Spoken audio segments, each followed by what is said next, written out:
Welcome to the Patricia Jo Grover Show, where we turn believers into achievers. And today my guest is Robyn Hatcher. Robyn is a keynote speaker, a trainer, and coach on communication, personal branding, and teamwork. She has spent over a decade working with Fortune 500 companies, financial services firms, and government agencies to fix and diagnose their communication glitches so they can experience a more productive, collaborative, and engaged workforce. Robyn was once a staff writer for ABC's One Life to Live and All My Children. She has been seen on Good Morning America, Better TV, numerous TV commercials, and episode TV shows, and has been a guest on close to 100 podcasts. In 2019, Robyn was named by Women's News as one of the 21 women of the 21st century, and can fairly confidently say that she is one of the only women in the world who's been parodied by Halle Berry. Wow, that's quite a feat, Robyn. Welcome to the show. This is fantastic. Thank you so much, Patty. It's a pleasure to be here. You know, it's all about, for my show, it's all about helping people know that they're worthy, that they're capable, and they're not in this alone. And many people right now, with what we've had going on in the world, are just really needing to find a way to get themselves out there and to move on and move forward. So everything that you're doing here is the stuff that you have accomplished is something that people say, they can allow themselves to dream and know that they can do this. Totally. And especially given the fact that it's not in that bio, and I usually talk about it up front, is that no one would have expected any of those things from me had they met me as a child. Oh, wow. I was so incredibly shy that my family started using Shy as my nickname, and they would refer to me as Shy. They would introduce me as Shy. My mother signed Christmas cards with my last name, Love Elena, Bobby Donna, and Shy. And that was me. And it was like, there was a running joke, and it's not that funny, but we had neighbors that lived across the street. They actually thought that I was developmentally delayed. And they, it was so interesting. So they felt sorry for my family, and they would always give us all this candy at Christmas. And then I realized that they thought that I was backwards. And so for me, and I remember as all of this was happening, and when Facebook became a thing, and some of my mother's friends would follow me on Facebook, and they were in shock and awe and disbelief that I was actually doing what I was doing, given who I was as a child. So whoever you are, whatever you're doing, you can shine. Fantastic. Thank you for sharing that story, because again, so many people are having a hard time. They need to, and I talk to people and teach them how to live outside the box, and it's focusing on limiting beliefs. And we right. have the beliefs that we put on ourselves, or we allow other people to put on us, and those tags and those titles, even given as a children, sometimes stick with people, and they have a hard time coming out of that. So exactly. Yeah. Well, exactly. Wow. So I'm so excited to find out more about the different things. I mean, so many different experiences in production types of things, whether it be the TV, whether it be being on so many podcasts and everything. So what I know that you have your specialty title and topic here, Breakthrough Negativity Bias by Creating a Strong Personal Brand Story. And I love that. I really, really love that. So can you tell me a little bit more about that? Yeah, and what you were talking about with the names and all of that, it all does have to do with the brain science behind it, because the way I love to talk about it, and it fits in with my title, Negativity Bias, is like our minds, the way that our brains are formulated is our brain has one objective, and that is to be efficient and to keep us alive and keep us safe and help us survive. So that's its primary objective. So it will do anything it takes to get that objective met.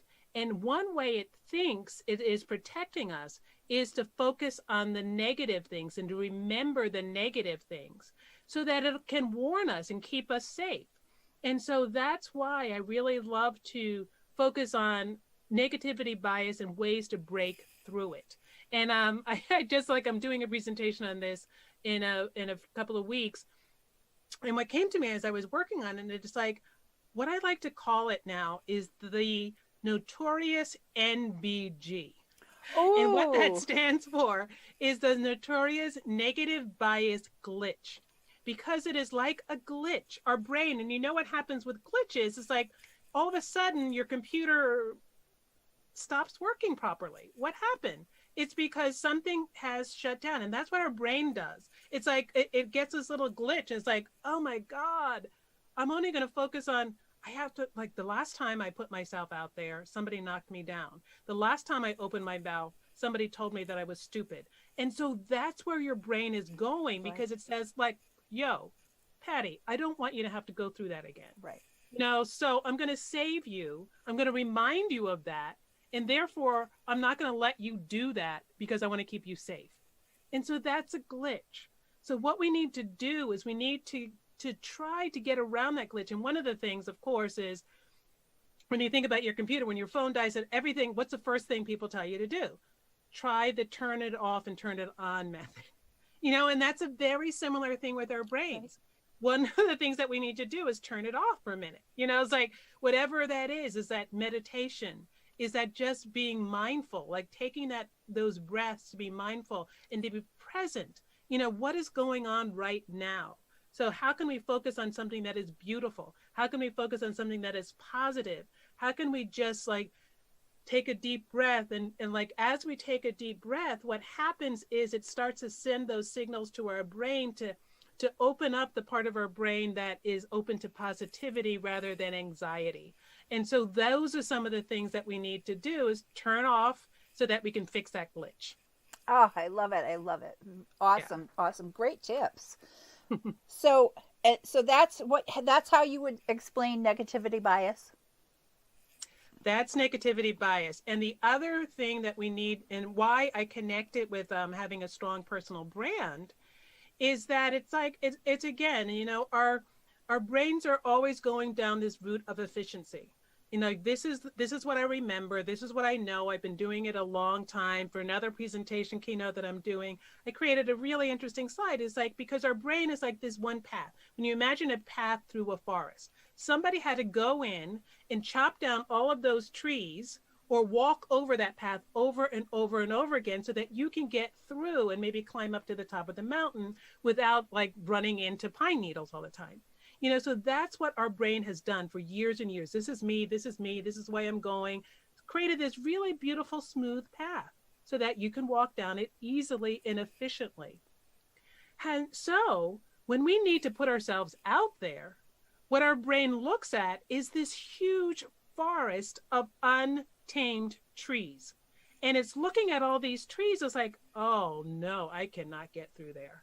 You know, I can't get through there. That's like, I don't have a sharp enough axe. I don't know how to chop that wood. I don't know how to I just won't get there. But if you have on the other side of that forest, an amazing story, an amazing brand, an amazing why that you want to get to, you're going to need to go to hell and high water to start chopping down those trees.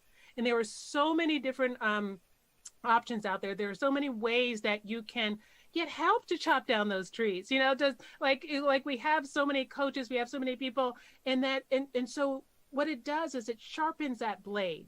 It gives us a whole nother way of getting down those trees, you know?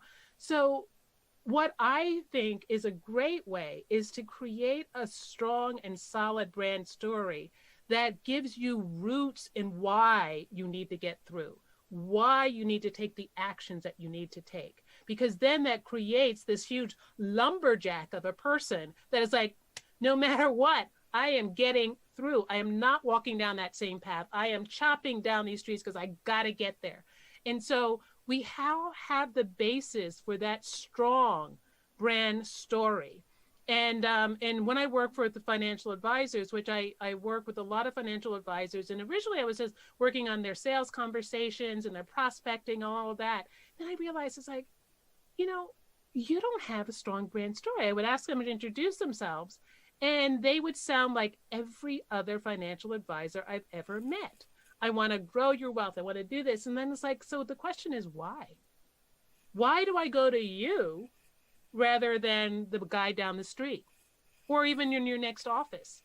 You know, so why? We all have our stories. Just like I shared with you in the beginning, my story about being shy, that's one of the differentiators that I have over people that do exactly what I do, because I know what it's like to be straitjacketed with not being able to speak. I know what it's like also to be an observer of conversations where no one expected anything from me. You know, so I could be a fly on the wall, and I've been on a fly on a wall for years and years and years, and I observe things.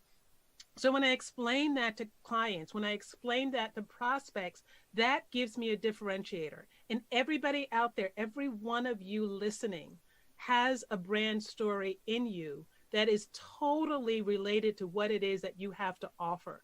And making and finding the way to connect those dots is your golden ticket.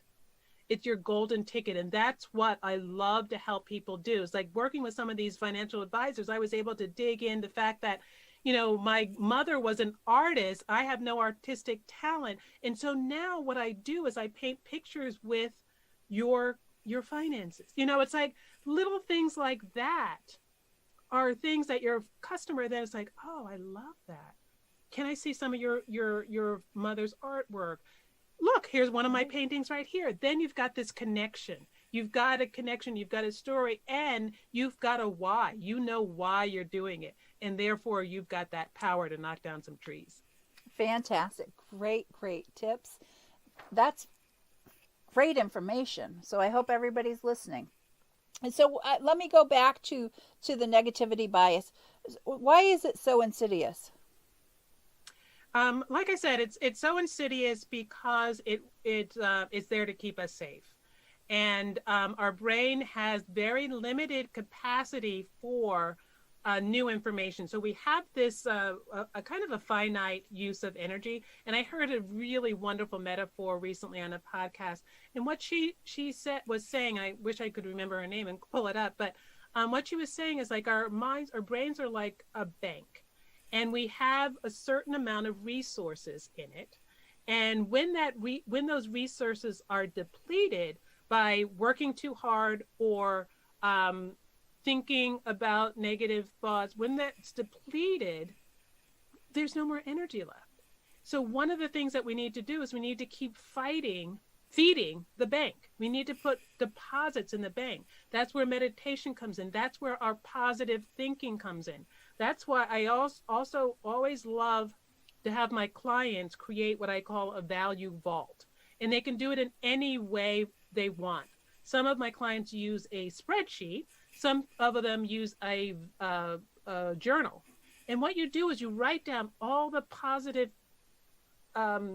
things that you've heard over life. Like if it's like positive feedback from a work environment, positive email based on something that you just did. Make positive words that people have spoken, like even texts or things like that. What you want to do is you want to have them all in one place, because our brain magnetizes to the negative. It's going to go right there. And it only takes 1/5 of a second for us to see something and then interpret it as negative. What I like to call it, it's like it's like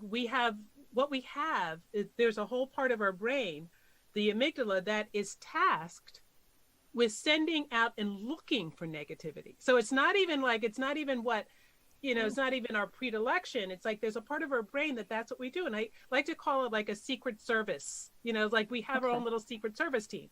So we've got this secret service agent who is out there looking for negativity to keep us safe, right?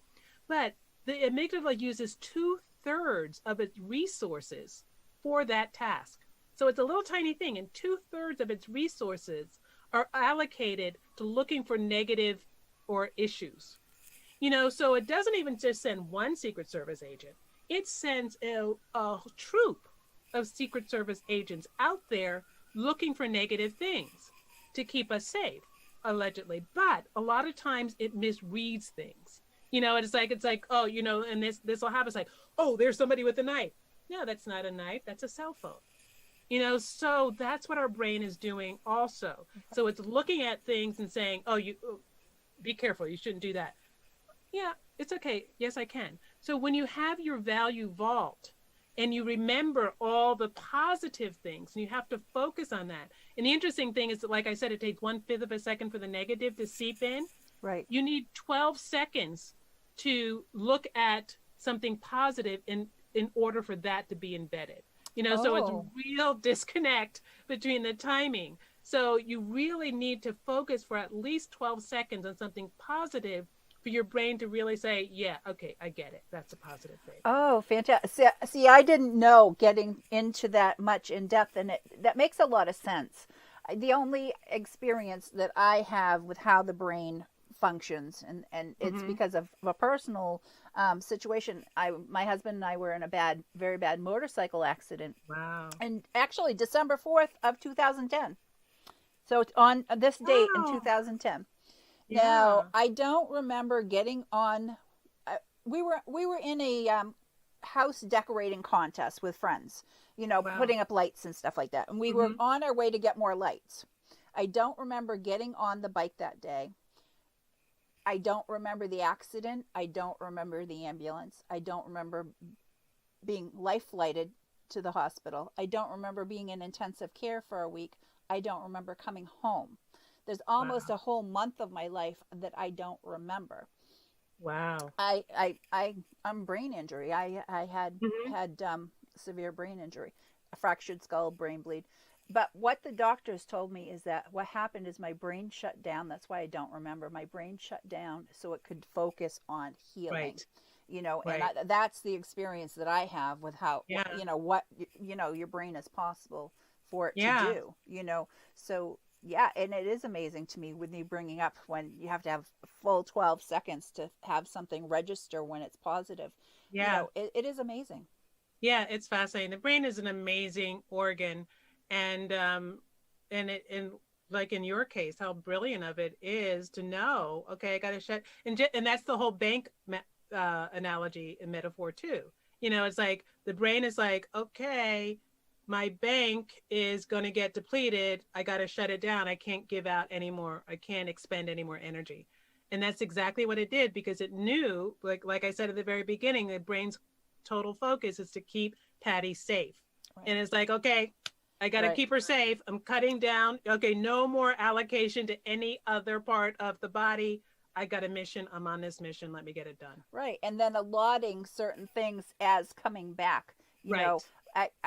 I couldn't smell or taste things for the longest time. I had to have speech therapy, physical therapy, occupational therapy. So, but the brain knew what to do and what to release and give that. Because it knows, because there are certain levels of energy that certain activities take. Right. And so it's going to be conservative. It's going to it's just like us. It's like, I know I'm going to not invest in this stock. I'm going to invest in this stock because it has bigger dividends and it's ready now, so that's where I'm going to put my money. That's what the brain says, like, okay, she needs this. She doesn't need to smell right now. She needs this. Yeah, but that is fantastic. And again, with the whole thing and bringing it back to having the negativity bias, and people have an issue with that and need to work through and find ways to be able to move forward. So fantastic. Right. Yeah. So how are ways, would you say, that we could overcome that negativity? Mm-hmm. Yeah. So the things that I would recommend is, first of all, knowing what it is, and I feel like you want to remember that it's a glitch. And when I looked at the definition of a glitch, it was interesting. A glitch is a temporary occurrence in your hardware, different from a bug. Like there's a bug is much more serious and much more dangerous. If you have a bug in your computer, then you really need to call people and get it fixed and get it taken care of, because it can really shut everything down. Now, granted, there are people that have some stronger negativity. It's not then a negativity bias glitch, but it could be something that would need further help. So I'm not talking about that. But knowing that what we have when we're feeling negative is a glitch is sometimes be very helpful, because then what you know is like, this is temporary. This is going to pass. And just like, and it happened to me just recently, my computer just decided not to connect to the camera. I don't know what happened. It got this weird glitch. So I had to I had to shut it down. I had to Google how to fix it. And I was able to fix it. So it was a temporary thing. My phone the other day did something weird. I turned it off, left it off for a few minutes, turned it back on. It was perfectly fine. So realization that negativity is natural, it's your brain trying to do you a favor, and that it's temporary and it's a glitch, and it's notorious, is very helpful, because what that does is it keeps us from spiraling down into believing that it's reality. So whenever that happens, whenever you are facing a new situation and the brain starts saying, oh, you can't do that. I'm sorry, that's too scary for you. Don't do that. You just have to look at it and you say, you know what? You're my notorious NBG. Love it. I love it. That's fantastic. Thank you for showing up. Love this song. Gonna change the station right now. I love it. Oh, fantastic. Yeah. And you can change the station by, taking out your value vault, reading it. It's like, yeah, but you know what, NBG? I did this and I did this. And Patty said this about me. And Robyn said this about me. In your face, right? It's like, so I appreciate what you're trying to do, but this is my reality. I'm going to walk forward. And the other thing is like, and you want to do that, you want to shut yourself down and do some of those deep breathing. I mean, I have a handout, if you want to reach out, I have a handout about some different breathing exercises. Like the most common is to like a 5 or so count in breath, hold, and then a longer breathing out. That's something that gets into that part of the brain that is relaxing you, because we've got a part of our brain that is full of anxiety and stress, and then we've got the part of the brain that's relaxation. They cannot function at the same time. So if you do the breathing and get in touch with the relaxation part of our brain, it turns the other one offline. So that's why breathing works, and that's why you want to practice those deep breaths. And that's why you want to, and sometimes just focusing on something beautiful. And another thing is, we've all heard the gratitude, but gratitude, getting in the state of gratitude is another way to kick negativity bias out the door. Focusing on gratitude and focusing on something that creates awe. Like awe is an emotion that displaces negativity. And like you can have awe, like right now, like I have these little air plants that I bought a while ago, and I've had them for over a year, and they're just so cute. And it's amazing that they just grow in air. You have to soak them every couple of weeks, and then once they flowered, and this one looks like it's going to flower again, and then it's like every day the flower got a little bit bigger. And so just to look at something, and every day it was completely different. To look at something and something this small that knows how to flower and to grow and to turn a different color simply by living on air, that fills you with awe. And that can then kick out the negativity bias. So those are some tips that you want to use and have at the very end of that, far as the end of that line, is that strong brand of why you're doing what you do. Because not only I'm talking about the brand of like getting your story and all of that, but the biggest part and the most important part of the brand is why. Why are you here? Why are you doing what you're doing? Hopefully it's because you want to create change in the world or in another person. And if that is your bigger goal, that's what you focus on. That's what your brand differentiator is all about. And when you are focused on making a difference and filled with awe, your negativity is going to take a slight back seat. And the other thing I want to point out is don't ever say no to your negativity. Say thank you and let's move on. Because negativity is like a 2-year-old. The more you tell it no, the louder it's going to get. So you want to recognize it. You want to say, hi, I see you. Thank you for showing up, changing the channel. There you go. You want to acknowledge it, because when you don't acknowledge it, it gets bigger. Right. Those are all great things. Thanks for sharing that. I hope the viewers and listeners are really, really thinking about those things, because they can creep up on you. And one of the things that I teach with my clients is that our curiosity has to be greater than our fear.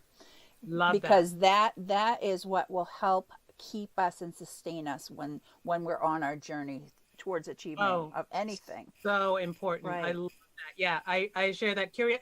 And so many times people are not curious anymore.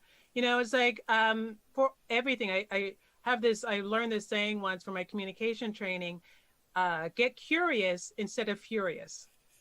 And because when we are curious, I love that you say that, because that adds a whole nother part in our brain, because then we become explorers. We start to look for answers rather than accept the questions or accept the negativity, so you want to look for it. It's like, and curiosity is a brilliant thing, and ask is like, even when the negativity bites, that's another thing that you can do with it. There's a Buddhist term or process called rain. So you want to recognize what's happening, acknowledge it, interpret or interrogate, I can't remember what the I stands for, and then nurture it, and so the thing is, like, with the you want to look at it and interrogate what's going on, why are you here? Investigate. I think exactly. Investigate. So you want to, like, and that's curiosity. Right. Okay, so you just showed up. That's interesting. What's that about? What are you trying to not get me to do? What is that negative thing that you think is going to happen? Where is it coming from? Is it some old stuff that happened with my mother in like 25 years ago? Right. Is it something that happened with an old boss? Is that what this is about? When you get curious about where it's coming from, that's really important. Right. And you want, that's the whole thing. The rain, recognize and allow it to be there. Allow it to be there, because it needs to be there. Then you investigate it, you look at it, interrogate it, and and all those things are what I do with my clients. Breaking them down, whether it's a fear or something that we considered as a failure. Right. Because a failure is nothing more than a big learning experience. Yeah. That's the way it needs to be looked at. And I teach people also to have courage. They have to have the courage and consistency to work through any plans that we have laid out for them to be able to achieve their dreams and goals. So but this all ties together. So I love the way that you explain the negativity bias and how the brain works with that, because we don't take into consideration our brain has more to do with some of these things that may sway us off course a little bit. And so it again, when you say it only takes like this to focus on some negative, and we're surrounded and bombarded with so much negativity these days. So just think of it, and I like the way that you said it. Just think of it as a glitch, and you're gonna get through that. Yeah, and we want to appreciate it, because our brains it's evolution. So it's not to take you off the hook, but to realize that it is an evolutionary process. It's an evolutionary system that was created for a reason. And it's kept us safe all these years. It's kept your ancestors safe, or their ancestors safe. And so it's just, the brain's just trying to do its job. So, let it off the hook and let yourself off the hook, which is that important. Just like teaching a child, if the oven is hot, don't touch that. You're going to get burned. Yeah. It's hot. Yeah. Don't touch it. Exactly. That's exactly what it's trying to do. And then you work with somebody like Patty, who will give you the steps and like you said, it's like, it's got to be a process. You got to keep doing it, and you got to face the fear and keep doing it. And that whole piece that you mentioned, about failure, the brain goes nuts about that. It's like, oh man, I got to hold on to that information. We are never going to fail again. You know, and then some people get frozen and that paralyzed in that process yeah, of breaking that down, and they just need to think about it a little bit differently, and I help people do that. yeah. So fantastic. So let me dig a little bit more. So why would you say somebody's personal brand is so important? Yeah, great question. Um, the personal brand is like, when you think about big organizations, that is like your logo. Like that, your personal brand is how people see you, how people uh, recognize you, how people decide whether they want to work with you. And just like every time we see a swoosh, we know what to expect. And one of the things that I love to talk about, or even show when I'm teaching personal branding, is like, you look at the Volvo logo, and then you look at a BMW logo. You recognize immediately those two logos. You also will recognize what they stand for. So whenever somebody sees a Volvo logo, they think, Volvo, safe. They're going to keep my family safe, right? You see a BMW, BMW, luxury. I'm going to look really cool in that. Bottom line is, they're probably about the same price point. They will both get you from New York to Philadelphia. They will both park you. They will both take you shopping. They will both do all of those things. And people choose one over the other based on what the promise is from their brand. And that's what we need to do with our personal brand. What is your promise to your customer, to your prospect, to your client, to your employer? Even if you're still employed, even when you're in a company, you want to have a personal brand, because you want to think, when a department is looking for something, who are they going to call? They need to know what you can do, how you can do it, why you do it that way, so that they can then be better at choosing you for an opportunity. And so that's what I believe in with the personal branding, and why it's so important. Fantastic. And that's great information for anyone, whether they're looking to get a job promotion, start a new career, or if they have a business and really thinking about branding business wise, because it's for us to have people know, like, and trust us as individuals. And people say, well, I don't really sell myself, but you know something? Every single one of us sell ourselves every day. Yep. We sell ourselves as our personality and who we come across as and who we show up. We need to show up for ourselves before we can show up for anyone else. Yep. And that's the other thing that personal branding does, is it gets you in touch with who you are. And it's like who you are and what you have to offer. Because when we just walk around, it's like, oh yeah, I'm just a this, or I am a that. And like, the worst thing is, like, when people introduce themselves, and they introduce themselves by their job title. Who cares? Just like I experienced with all the financial advisors that I worked with forever, it's like, hi, I'm a financial advisor. Who cares? What can you do for me? Because that's the answer. That's the question that everybody is asking as soon as they meet you. Or I'm a managing director. I'm a content marketer. I'm a strategic business coach. All of those have absolutely no real meaning, because it doesn't tell me what you do and how you do it. Right. So how can you break it down to, and so that's why when in Patty's introduction, it's like, that's why I like to call myself, I like to talk about it in the fact of medical terms in a way. I'm not a doctor, but I offer communication RX, because what it takes is to diagnose what the problem is, figure it out, and give you a prescription to make your communication work better. And if your communication is sick, everything is going to be sick. So how do we fix that? Fantastic. So, great tips here and great information for everyone. So, Robyn, do you have any special gifts or anything that you want to give our viewers and listeners?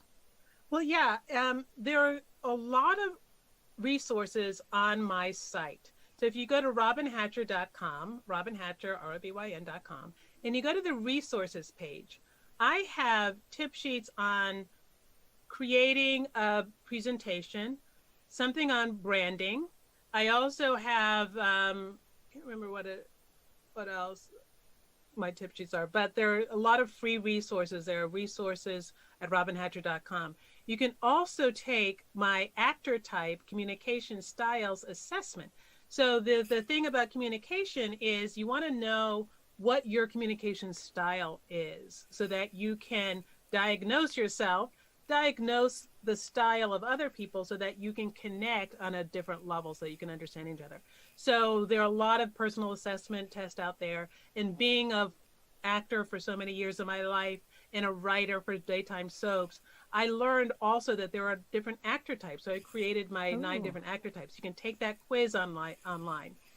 And also for those who want to have a workout for their communication skills, I have a membership site that is extremely affordable.